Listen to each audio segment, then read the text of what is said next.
Кіре беріңіз, ит жоқ. Екеуі де қашып кетті. Сізге кім керек, қарындас?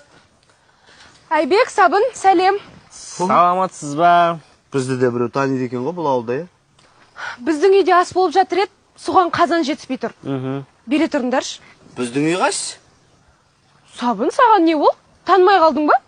Танитынды бебегі төлеген аласың ба не? Ол кім? Менің миллион қызым бар мысалы. Ол қайсы бірін танып жатасың? Миллион? Бір, екі дегеннен кейін 3, 4, 5 деген болады, сразу миллион емес. Не деген керемет әзіл. Жігіттер, бұл мен ғой, Несси.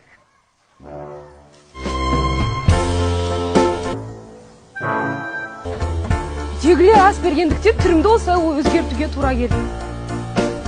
Нағашыларынан ұят болады. Қалай?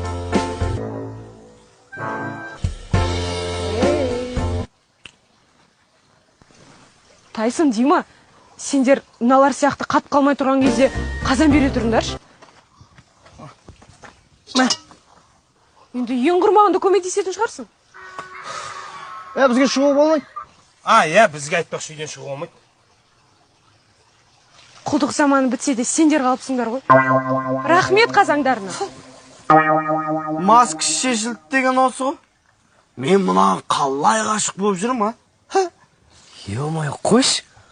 Мұна макияжсыз әп әдемі қазақтың қарапайым қызы екен ғой.